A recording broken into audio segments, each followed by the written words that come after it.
আসসালামু আলাইকুম। জুই কিচেন স্টোরিতে সবাইকে শুভেচ্ছা জানাচ্ছি। জুই কিচেন স্টোরির আজকের রেসিপিতে রয়েছে পোড় ভরা সেমাই পিঠা বা চুই পিঠা। চুই সেমাই পিঠা অনেকেই তৈরি করেন, কিন্তু আজ আমি শেয়ার করছি পোড় ভরা চুই সেমাই পিঠা রেসিপি। পোড় ভরা এই সেমাই পিঠাটি খেতে অনেক মজা হয়, বিশেষ করে এই শীতের মধ্যেই এমন পিঠাপুলি ভালো লাগে। আর এই চুই সেমাই পিঠাটি রাতে রান্না করা হলে সকালে খেতে আরো বেশি স্বাদ লাগে। আর আমার আম্মা তো প্রত্যেক শীতে একবার হলেও এই রেসিপিটি রান্না করে। এই সেমাই পিঠাটি আমাদের ফ্যামিলির সবারই পছন্দ, তাই একবার হলেও এই পিঠাটি রান্না করা হয়। এখন চলে যাচ্ছি পিঠা তৈরির কাজে। চুলায় একটি প্যান বসিয়ে এতে প্রথমে আমি পোড় তৈরি করে নিব। তাই নিয়ে নিচ্ছি একটা বাটিতে হাফ কাপ গুড় এবং হাফ কাপ নারিকেল। এগুলোকে হাতে মিশিয়ে নিচ্ছি, তারপর দিয়ে দিচ্ছি সেই প্যানে। এখন এই নারিকেল ও গুড়ের সাথে দিয়ে নিচ্ছি দুটি এলাচ। এখন ভালোভাবে স্প্যাচুলা দিয়ে নেড়ে দিচ্ছি। এখন এই নারিকেল ও গুড়ের সাথে অ্যাড করে দিচ্ছি 1 টেবিল চামচ পানি, যেন গুড়টা গলে গিয়ে নারিকেলের সাথে ভালোভাবে ভাজা হয় এবং ভালোভাবে মিশে যায়। তবে আপনারা চাইলে গুড়ের পরিবর্তে চিনিও ব্যবহার করতে পারেন, তবে আমার মতে এই পোড়টা গুড় দিয়েই ভালো হয়। পিঠার ভিতর এই লালচে কালার পোড়টা দেখতেও ভালো লাগে। চিনির পোড়ের কালারটা এত বেশি গাঢ় হয় না এবং গুড়ের টেস্টও আলাদা। গুড়ের টুকরাগুলো গলে এসেছে আর এদিকে এই পোড়ের পানিটাও শুকিয়ে এসেছে। পোড়টা আঠালো আঠালো হয়ে আসছে। পোড়ের পানিটা এমনই রাখবো, এর চেয়ে বেশি শুকালে পোড়টা শক্ত হয়ে যাবে। এই জন্য সফট থাকার জন্য এমনই রাখবো। এদিকে আরেকটি প্যান বসিয়ে এতে দিয়ে নিচ্ছি 1 কাপ দুধ। এখানে আমি আগে থেকে জাল করা 1 কাপ দুধ নিয়েছি। দুধের পরিবর্তে আপনারা পানিও দিয়ে নিতে পারেন। দুধটা কিছুটা ফুটে আসতেছে। এই দুধের মধ্যে ময়দা ও চালের গুঁড়া মিশিয়ে তৈরি করে নিব এই পিঠার ডোটা।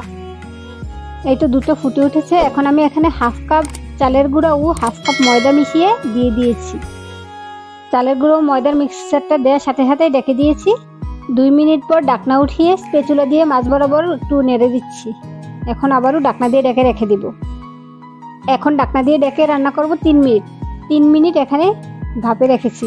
এখন ডাকনা উঠিয়ে এখানে আমি 1 চা চামচের 3 ভাগের 1 ভাগ লবণ দিয়ে দিলাম। এখন স্প্যাচুলা দিয়ে ভালোভাবে মিশিয়ে নিচ্ছি। এই মিশানোর মধ্যে আমি ডোটা ফাইনাল করে নিব। গরম অবস্থায় স্প্যাচুলা দিয়ে একটু নেড়ে নিচ্ছি। কিছুটা ঠান্ডা হয়ে আসছে, এখন আমি হাতেই মথে নিচ্ছি। আর আমি এই প্যানের মধ্যেই মথে নিচ্ছি। প্যানটা একটু বড় ছিল, তাই এই প্যানের মধ্যে আমি খামিরটা মথে রেডি করে নিচ্ছি। এখানে আমি একটু সময় নিয়েই ভালোভাবে মথে নিচ্ছি, তাহলে ওই পিঠাটা তৈরি করতে সুবিধা হবে। এই তো রেডি হয়ে গেল আমার পিঠার খামিরটা। এখন আমি পিঠাগুলো তৈরি করে নিব। পুরো খামির থেকে আমি একটু খামির উঠিয়ে নিলাম। একটু পরিমাণে খামির নেওয়ার পর আমি এটাকে ভালোভাবে মথে নিচ্ছি। মথে 2 হাত দিয়ে ঘষে ঘষে একটা লম্বা আকৃতির পিঠা তৈরি করে নিচ্ছি। এখন এই পিঠাটার মাঝ বরাবর একটু জায়গা করে নিচ্ছি পোড় দেওয়ার জন্য। এখন এই পিঠাটার মাঝ বরাবর দিয়ে নিব পোড়। এখানে আমি অল্প একটু পোড় দিয়ে নিচ্ছি। খুব বেশি পোড় দিলে আবার এই পিঠাটা আটকানো যাবে না, তাই এখানে কম পরিমাণেই পোড় দিয়ে নিতে হবে। আপনারা ভিডিওতে দেখায় বুঝে নেন আমি কিভাবে কি করছি এবং কতটুকু পোড় দিয়ে নিচ্ছি। এখন 2 পাশটা একসাথে মিশিয়ে নিচ্ছি। ভালোভাবে চেপে চেপে মিশিয়ে নিলাম। তারপর এখন ঘষে ঘষে লম্বা আকৃতির একটা চুই পিঠার আকৃতি দিয়ে নিচ্ছি। নর্মালি আমরা চুই পিঠা রেডি করি ছোট আকৃতি, কিন্তু এটা তো পুর ভরা চুই পিঠা, তাই একটু বড় সাইজের করতে হচ্ছে। ডিজাইনটা ওই চুই পিঠার মতোই। এই তো পিঠাটা রেডি হলো। দেখুন ফাইনালি পিঠাটা কেমন হয়েছে। আপনাদেরকে দেখানোর জন্য আমি আরেকটি পিঠা বানিয়ে দেখিয়ে দিচ্ছি। আমার এই ভিডিওটি যারা দেখছেন আমার চ্যানেলে এখনো সাবস্ক্রাইব করেন নাই, প্লিজ সাবস্ক্রাইব করে দিন এবং পাশে থাকা বেল আইকনটি বাজিয়ে দিন। এতে করে আমি কোনো ভিডিও দিলে এর নোটিফিকেশন সবার আগে আপনার কাছে চলে যাবে। এবং ভিডিওটিতে একটি করে লাইক দিয়ে দিন এবং বেশি বেশি কমেন্টস করুন, কারণ আপনাদের কমেন্টসগুলো নতুন কোনো ভিডিও দিতে অনেক বেশি উৎসাহিত করে। আর বেশি বেশি শেয়ার করুন ফ্রেন্ডস ও ফ্যামিলির সাথে। আর রেসিপি সম্পর্কে কিছু জানতে হলে কমেন্টস করুন, আমি কমেন্টের উত্তর দিয়ে দিব। এই তো সবগুলো পিঠা রেডি হয়ে গেল। এখন আমি এগুলোকে রান্না করে নিব। আর এই পিঠাটি আমি দুধে রান্না করব, সেজন্য চুলায় একটি প্যান বসিয়ে এতে আমি হাফ কেজি দুধ দিয়ে নিয়েছি। এখন এই হাফ কেজি দুধের জন্য আমি 1 কাপ চিনি দিয়ে নিয়েছি, কারণ এই পিঠাটা একটু মিষ্টি মিষ্টি খেতেই ভালো লাগে। তবে আপনারা চাইলে চিনিটা কমিয়েও দিতে পারেন। চিনিটা দেওয়ার পর একটু মিশিয়ে নিলাম। এখন দিয়ে নিচ্ছি 2টি এলাচ। এলাচ দেওয়ার পর ভালোভাবে নেড়ে চেড়ে নিচ্ছি। আর এই দুধটা ফুটে উঠেছে, ফুটে ওঠাতেই আমি দিয়ে নিব এখন পিঠাগুলো। না ফুটা পর্যন্ত পিঠাগুলো দেয়া যাবে না। আর এই ফুটা ওঠার পরেই পিঠাগুলো ফুটে ওঠার মাঝখানে দিয়ে দিতে হবে। এই মুহূর্তে চুলার আঁচটা আবার কমিয়ে দেওয়া যাবে না। দেখুন আমি পিঠাগুলো দেওয়াতে দুধটা ঠান্ডা হয়ে গিয়েছে, সেজন্য বলি চুলাটা অফ করা লাগবে না বা কমিয়ে দেওয়া লাগবে না। আর এই মুহূর্তে চুলার আঁচ রয়েছে মিডিয়ামে। এখন সবগুলো পিঠা দেওয়ার পর আমি একটু স্প্যাচুলা দিয়ে নেড়ে দিচ্ছি যেন নিচে লেগে না আসে, অর্থাৎ সবগুলো পিঠা যেন নিচে গিয়ে বসে না যায়, সেজন্য আমি একটু নেড়ে দিচ্ছি। আর এখানে আলতোভাবে নেড়ে দিতে হবে যেন পিঠাগুলো ভেঙে না যায়। পিঠার দুধটা গরম হয়ে আসছে, সেজন্য সবগুলো পিঠা উপরে ভেসে উঠেছে।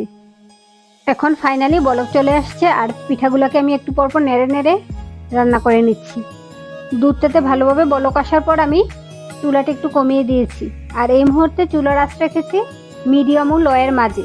ওইদিকে একটা পিঠা উঠিয়ে আমি চেক করে নিলাম, পিঠাটা সিদ্ধ হয়েছে আর দুধটা একেবারেই পাতলা রয়েছে। সেজন্য আমি এখানে 1 টেবিল চামচ চালের গুঁড়া নিয়ে এর সাথে পানি মিশিয়ে এই দুধের সাথে দিয়ে দিচ্ছি।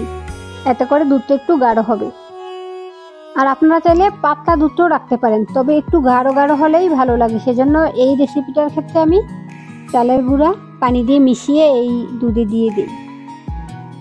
দুধে দেওয়ার পর আমি সাথে সাথেই নেড়ে দিচ্ছি যেন আবার জমাট বেঁধে না থাকে। আর এই চালের গুঁড়াটা দেওয়ার সাথে সাথেই নেড়ে দেওয়ার পরই দেখেন দুধটা গাঢ় হয়ে গিয়েছে, ঘন হয়ে গেছে। তবে এই চালের গুঁড়া দেওয়ার পর ভালোভাবে নেড়ে দিতে হবে, না হয় চালের গুঁড়াটা যেই প্রান্তে পড়বে সেদিকটাতেই শুধু শক্ত হয়ে থাকবে, জমাট বেঁধে থাকবে। তাই চালের গুঁড়াটা দেওয়ার সাথে সাথেই নেড়ে দিতে হবে। এই তো ফাইনালি পোড় ভরা চুষি সেমাই পিঠা রেডি হয়ে গেল। এখন আপনাদের সার্ভ করে দেখাচ্ছি। দেখুন মাশাআল্লাহ কালারটা অনেক সুন্দর হয়েছে আর খেতেও সুস্বাদু হয়েছে। আশা করি ভিডিওটি আপনাদের অনেক ভালো লেগেছে, কারণ একেবারে সহজভাবে আমি আপনাদের সামনে উপস্থাপন করার চেষ্টা করেছি। ভালো লাগলে আমার চ্যানেলটি কষ্ট করে সাবস্ক্রাইব করে দিবেন এবং পাশে থাকা বেল আইকনটি বাজিয়ে দিবেন। এখন আপনাদেরকে একটা কেটে দেখাচ্ছি। এই তো দেখুন অনেক সফট হয়েছে এবং দুধটাও অনেক গাঢ় হয়েছে। আর এই সেমাই পিঠাটি ঠান্ডা খেতেই ভালো লাগে, তাই আমরা রাতে রান্না করি, সকালে নাস্তা হিসেবে এই পিঠাটি খাই। এই শীতে একবার হলেও এই রেসিপিটি বাসা বানিয়ে খাবেন, তাহলে বুঝবেন এর আসল স্বাদটা কেমন। আবার চলে আসবো অন্য কোনো নতুন ভিডিও নিয়ে। সে পর্যন্ত সবাই ভালো থাকবেন। আল্লাহ হাফেজ।